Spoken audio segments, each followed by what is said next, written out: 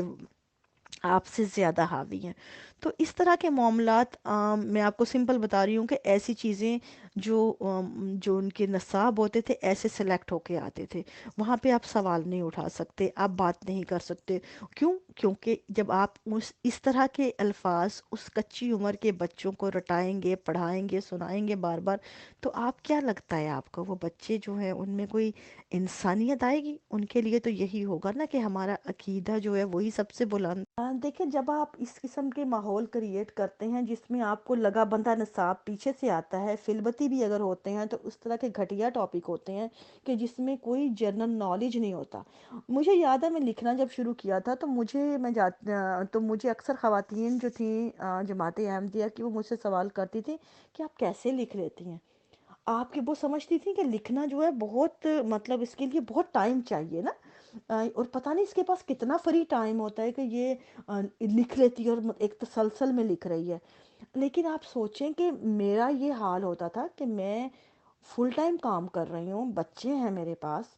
اپنے، اور اس کے بعد 100 کام دوسرے ہوتے ہیں، لیکن میں جب ایک انسان لکھنے والا ہوتا ہے، آپ کو بھی پتہ ہے آپ لکھتی ہیں، کہ وہ ایک خیال ہوتا ہے آپ کے پاس، 5 منٹ کا ٹائم بھی اگر بریک کا ہے تو آپ نے صرف وہ اتارنا ہوتا ہے کہیں پہ. تو یہ it's not an even issue کہ لکھنے والے دماغ کے لیے وہ نکال لیتا ہے ٹائم، لیکن ان کے لیے کیوں یہ ایک پہاڑ ہوتا ہے؟ کیوں؟ کیونکہ آپ کے برین کی ڈیولپمنٹ نہیں ہوئی. آپ کے برین میں ڈیولپمنٹ کیسے ہوتی ہے؟ جب آپ کا برین اوپن ہوتا ہے مختلف موضوعات کے لیے، مختلف چیزوں کے لیے. اب اگر میں بیٹھ کے صرف ایک ہی فرقے کی کتابیں پڑھتی جاؤں اور اسی کی ورک گردانی کرتی جاؤں، اسی کے اندر جگالیاں کرتی جاؤں، تو آپ دیکھیں میرے پاس کتنا نالج ہوگا.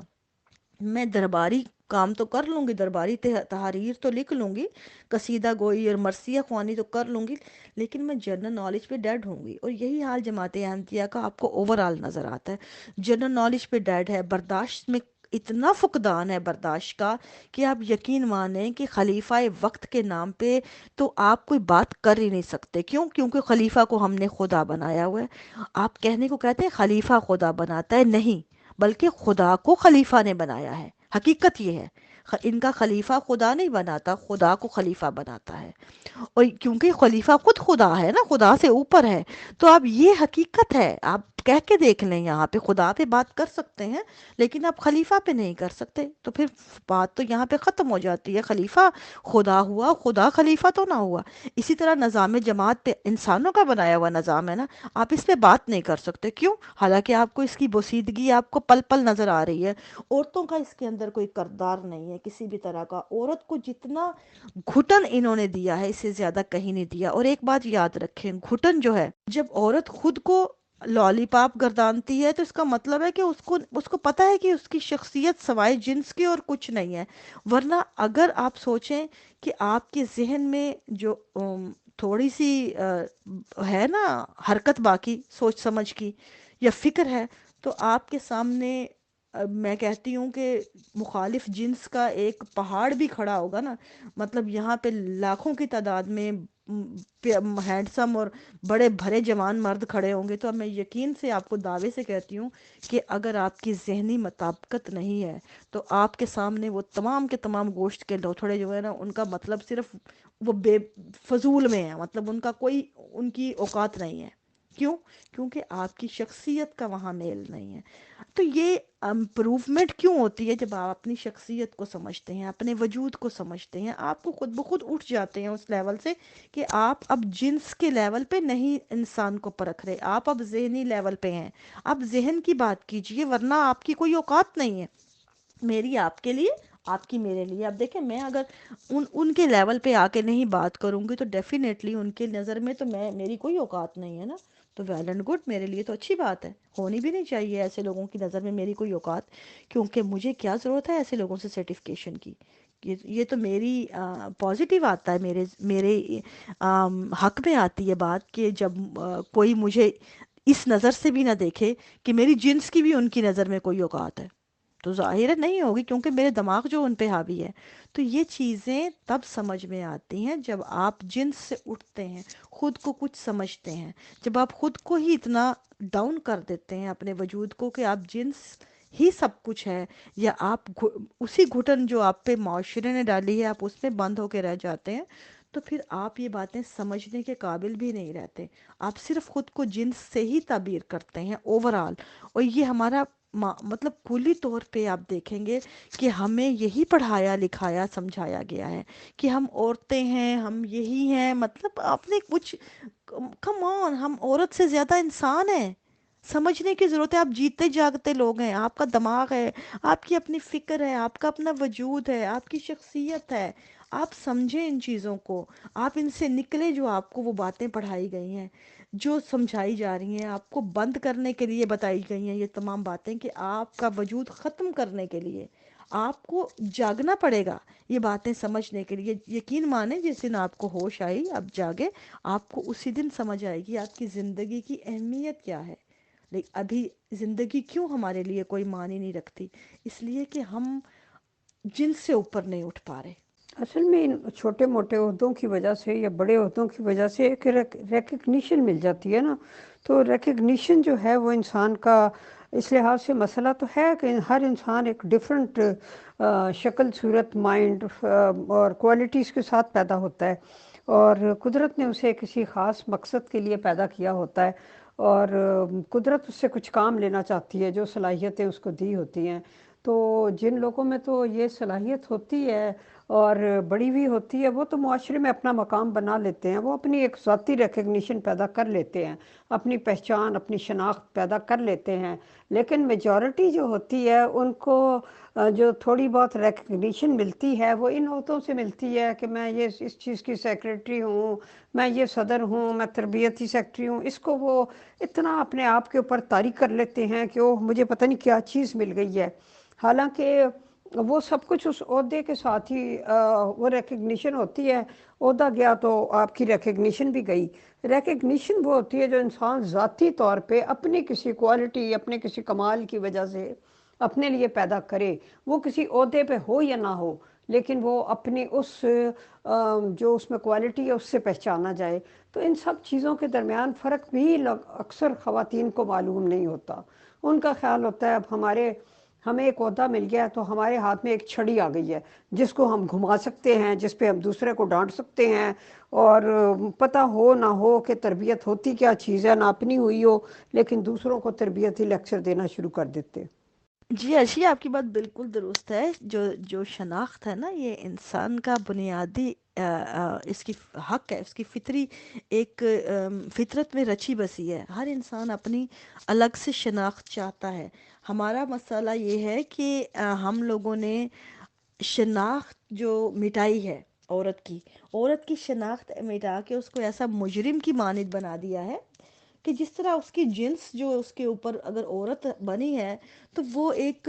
مجرم کی طرح ہے، اس کا عورت ہونا ایک جرم ہے۔ لیکن کہا ضرور یہ جاتا ہے کہ ہم نے بڑے حق دیے، لیکن نہیں، یہ دھوکہ ہے۔ کہیں حق نہیں آپ کو نظر آتے، آپ کو قدم قدم پہ مارا ماری نظر آتی ہے حقوق کی، لیکن بھاشن سننے کو ضرور ملیں گے۔ اسی لیے میں کہتی ہوں کہ مجھے یہ مت بتائیں کبھی بھی کہ آپ کہ مذہب نے اس عورت کو کیا حق دیے، خدا نے کیا دیے۔ مجھے یہ نہیں بھاشن چاہیے، مجھے یہ بتائیں کہ آپ نے بطور انسان، بطور مسلمان، بطور عقیدت مند عورت کے لیے کیا حقوق دیے، عورت کے لیے کیا بہتری کے سامان پیدا کیے، عورت کو کیا آپ نے سہولیات دی، کون سے رستے ہموار کیے، اور وہ مجھے نظر آ رہا ہے۔ وہ مجھے بتانے کے سے نہیں ہوتا، بتایا کیوں جاتا ہے؟ اگر میں بار بار آپ کو کہوں کہ یہ جو فلاں چیز ہے نا، یہ انسانیت کا درس دیتی ہے، فلاں انسانیت امن کا مذہب ہے اسلام، کیوں کہنا پڑتا ہے مجھے یہ بار بار کیوں؟ صاف بات یہ ہے کہ وہ ہم بھی اندر سے ہمیں بھی پتا ہوتا ہے کہ جو ہم دکھا رہے ہیں وہ ویسا نہیں ہے۔ ہم ان الفاظ کا جو نفسیاتی مطلب یہ بنتا ہے کہ ہم اندر سے خود بھی قائل ہیں ان باتوں کے کہ یہ جو ہم کہہ رہے ہیں یہ لفاظی ہے، یہ ایسا نہیں ہے۔ ہم دکھا کچھ رہے ہیں، لیکن کیونکہ ہم نے بتانا ہے بار بار، اپنے شرمندگی چھپانی ہوتی ہے، تو ہم بار بار کہتے ہیں کہ یہ ایسا نہیں ہے، ایسا ہے۔ تو یہ مطلب ہوتے ہیں، اصل میں ہم خود کو مطمئن کر رہے ہوتے ہیں۔ اس طرح ہم زیادہ ان الفاظ کا اثر دیر پا نہیں ہوتا، لوگوں کی آنکھیں کھل جاتی ہیں، ان کو نظر آ جاتا ہے، اور پھر عقیدت مند جو ہوتے ہیں وہ یہ بات سننے کو تیار نہیں ہوتے جب آپ انہیں کہتے ہیں کہ یہ ایسا نہیں ایسا ہے، کیونکہ ان کو وہ ان کے لیے تو یہ بہت بڑی گالی ہے نا، ان کو تو ایسا لگتا ہے ان کے مذہب کو گالی دی ہے۔ بھئی مذہب کو گالی تو آپ لوگ دے رہے ہیں، آپ لوگ جو ہمیں بتا رہے ہیں، وہ دکھا رہے ہیں، وہ دے نہیں رہے، تو گالی تو آپ خود دے رہے ہیں۔ تو بھئی اپنے یا تو اپنے اعمال کو درست کیجئے، پورا اتریے جو کر رہے ہیں، ہمیں سدھار کے دکھائیے، تو باتیں ختم ہو جاتی ہیں۔ اعتراض تو ہوں گے، باتیں تو ہوں گی، سوال تو اٹھیں گے، جب تک کہ آپ اپنے عمل جو ہیں وہ ہمیں دکھائیں گے نہیں، ہمیں ڈیفرنٹ چیزیں نظر آئیں گی، سیدھی سی بات ہے۔ تو یہ باتیں تو چلتی رہیں گی، یہ مسئلے تو ایسے۔ اور جو بات آپ کی ہے کہ یہ جو شناخت انسان کا جو عہدے دیتے ہیں، تو عہدے شناخت اب دیکھیں کن کو دیتے ہیں۔ جی عفاف، پلیز ذرا ان کے جماعت احمدیہ کی خواتین کے معاشرتی مسائل کیا ہیں، ان کے اوپر بھی ذرا بات کیجیے، کیونکہ ہمارے یہ پروگرامز جو ہیں ان کا مقصد محض اویئرنیس ہے کہ لوگ سوچنا سیکھیں۔ جس ایک بند کمرے میں وہ بیٹھے رہے ہیں ساری عمر، اس سے باہر نکلیں، تازہ ہوا میں سانس لیں اور شعور جو ہے اس کی طرف قدم بڑھائیں۔ تو اس لیے ہم یہ ایسے پروگرامز جو ہیں وہ ہم ارینج کرتے ہیں۔ تو ان کے معاشرتی مسائل جو ہیں ان کی طرف بھی ذرا نشاندہی کیجیے پلیز۔ یہ سٹیٹس عہدے ہوں یا سٹیٹس ہوں یا بینک بیلنس ہو یا یہ جو جتنے بھی بظاہری جو آپ کو نظر آتی ہے شان و شوکت، یہ کون سے لوگ ہیں جن کو شناخت دیتی ہے؟ گو کہ شناخت پانا انسان کا بنیادی جو ہے اس کی نفسیات میں شامل ہے، اس کی ایک فطری اس کی ایک ضرورت ہے۔ لیکن آپ یہ دیکھیں شناخت پانے کے مختلف طریقے ہیں۔ جو انسان اپنی اس میں کوئی ایبیلٹی ہوتی ہے معاشرے میں، کوئی اس کی کسی بھی طرح کی، دیکھیں جس طرح اگر کوئی ہاتھ پاؤں جس کے اچھے ہیں، جو مطلب ہنر رکھتے ہیں، وہ اپنا منوا لیتے ہیں خود کو، جس کے ذہن میں صلاحیت ہے وہ منوا لیتے ہیں، جس کے جسم میں ہے وہ جسم کی سے کسی نہ کسی ایکٹیویٹی سے منوا لیتا ہے، کوئی ذہنی ایکٹیویٹی ہے، کوئی مطلب زبان اچھا ہے بولنے والا وہ خود سے۔ لیکن یہ کون سے لوگ ہیں جن کی شناخت جو ہے وہ نمود و نمائش یا عہدے یا بظاہر وہ چیزیں بنتی ہیں جو ظاہری چیزیں ہیں؟ وہ کون ہیں؟ وہ ہیں جن کو مسخ کیا گیا ہے۔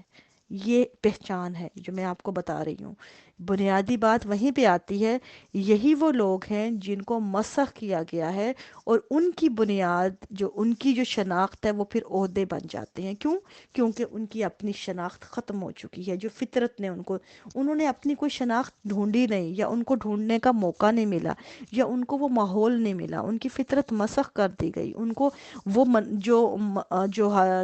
چیزیں یا وہ ذرائع جو تھے وہ ان سے چھین لیے گئے کہ ان میں وہ نظر آئیں۔ جس طرح آپ دیکھیں بہت سی چیزیں ایسی ہوتی ہیں جو انسان کے اندر فطرتاً موجود ہوتی ہیں، ان کو پالش کیا جاتا ہے، ٹائم لگتا ہے ان کو۔ جس طرح آپ گائیکی دیکھ لیں، آوازیں بہت سے لوگوں کی اچھی ہوتی ہیں، ایک وقت لگتا ہے، اس کو ریاض ہوتا ہے، اس کو پالش لگتا ہے۔ موسیقی کی دیکھ لیں، بہت سے لوگ اس میں شغف رکھتے ہیں، لیکن ایک وقت لگتا ہے، پریکٹس ہوتی ہے جس سے وہ اچھے موسیقار بنتے ہیں۔ اسی طرح جو بہت سے آرٹسٹ ہوتے ہیں وہ لکھنے لکھانے یا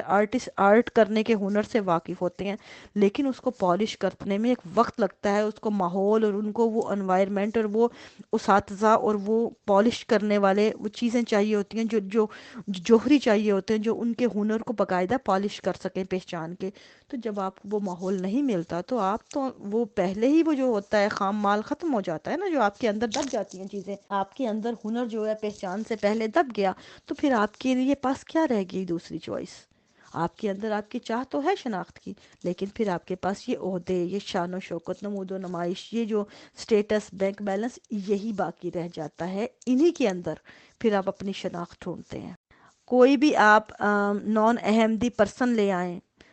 جس کو اپنی کسی محفل میں، آپ کو میں کہتی ہوں کہ آپ کو ایک بھی نہیں ملے گی، سب عورتیں اس سے جان چھڑائیں گی، پیچھے پیچھے ہوں گی، ایسے جس طرح وہ کوئی ایسی مخلوق آ گئی ہے جو مریخ سے کوئی ایلین آ گیا ہے جو آپ کو کھا جائے گی، یا آپ اس کو ایسے دیکھیں گی جو پتہ نہیں کیا چیز آئی ہے۔ مطلب ان میں یہ کانفیڈنس ہی نہیں ہوتا، ان کو اول تو معاشرے سے ایسے کاٹ کے ایسے بنا دیا گیا ہے کہ وہ خود کے خول میں جکڑی ہوئی ہیں۔ وہ اب آپ کے جتنے وہ پروگرام بھی ہوتے ہیں وہ آپ کو لالی پاپ دیا گیا ہے کہ آپ کے لیے کو تنظیم کر کے کہ آپ کی تربیت ہو رہی ہے، لیکن در حقیقت دیکھیں تو آپ کو الجھایا گیا ہے مختلف ایسی چیزوں میں جن کا مقصد صرف اتنا ہے کہ آپ کی جو صلاحیتوں کو جو باہر جا کے ڈیولپ ہونی تھی ان کو ختم کیا جا سکے۔ تو آپ کو اندر رہ کے اتنے تھرڈ کلاس پروگرام کروائے جاتے ہیں، جس طرح خواتین کے پروگرام آپ دیکھیں کہ جو سپورٹس ڈے ہوتا ہے نیشنل کا، اس میں خواتین کے منہ میں چمچ رکھ کے، بال رکھ کے ان کو واک کرائی جاتی ہے یہاں سے وہاں تک، سروں کے اوپر کتابیں رکھ کے چلائی جاتی ہیں۔ مطلب یہ کیا ہے؟ آپ سوچیں کہ ان کے مقابلے یہ ہوتے ہیں، ان کو ہم سپورٹس ڈے کہہ رہے ہوتے ہیں۔ آپ اندازہ کریں یہ ہے لیول سپورٹس کا، دنیا کہاں سے کہاں پہنچ گئی۔ ان کی ابھی جو ہے اب بوری کی ریسیں ہو رہی ہوتی ہیں کہ وہ بوری سب ٹانگوں پہ چڑھا کے تو جمپیں کیسے مارنی ہیں، یہ لجنا کی اور مطلب یہ ان کے سپورٹس کے نیشنل مقابلے ہیں، ان کے اندر جو کمپٹیشن ہے جو نیشنل لیول کے۔